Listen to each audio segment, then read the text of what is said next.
Isang MMDA traffic enforcer ang pinagbabato ng isang grupo ng mga namamalimos sa Shaw Boulevard. Pagkatapos siyang sitahin ng mga ito, mga suntok sa pisngi at panga naman ang tinamo ng dalawa pang MMDA constable mula naman sa dalawang Chino na sinita nila dahil sa jaywalking. Ang mga huli cam exclusive, tinutukan ni Emil Sumangil. Kapwa hirap na makaintindi at makapagsalita ng wikang Ingles ang dalawang hinuling Chinese national.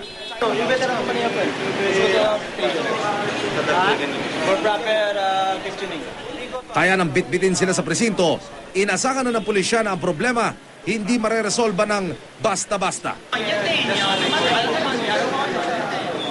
Jaywalking o pagtawid sa hindi wastong tawiran ang unang kaso ng dalawang Chinese national. Pero pinapila na ng Special Reaction Unit na madaluyong pulis ang reklamo, makaraang saktan daw ng dalawang dayuhan ang dalawang MMDA anti-jaywalking enforcers na sumita sa kanila sa kanto ng Shaw Boulevard at EDSA. Sa reklamo, makaraang paliwanagan ng MMDA na 200 piso o 20 minutong orientation ng parusa sa jaywalking. Bigla raw tumakbo at nanlaban ng mga nirereklamong dayuhan. Siko sa panga ang inabot ni Traffic Constable 2, Alvin Mainot, habang kamao naman sa pisngian tinanggap ni Traffic Aid 2, James Magleo.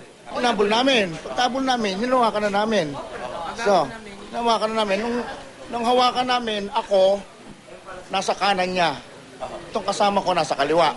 No, ginawa niya, siniko niya akong gano'n. Pag siko sa akin, inunat yung kamay niya, doon sa kabilang kasama ko naman. Nagpakilala ang dalawang Chinese national na sina Jay Yan at Jonathan. Mga negosyanteng pumarito raw sa Pilipinas para sa isang business trip. Yung nangyari pong pananapak, sir, hindi naman tama po yun dyan. Bilang isang nagpapatupad po sa batas trapiko, dapat sumunod dapat sila, sir. Okay. Because my friend just actually that time I'm not there. Okay, I'm not there. Okay, but he just come here few days. At dahil hindi nga lubos na nakakaunawa ng Ingles ang dalawa, ang tensyon at emosyon bunga ng hindi pagkakaintindihan. Nauwi na sa komedya dahil pati si desk officer tila naubusan na ng paraan para ang mga Chino ay mapaliwanagan. You know, may English isa, too small and too short. Okay. Kaya pa, sir? Para ma-scoop tayo dyan. Kinalaunan, nagpasya pa rin ang dalawang MMDA anti-jaywalking unit na ituloy ang kaso.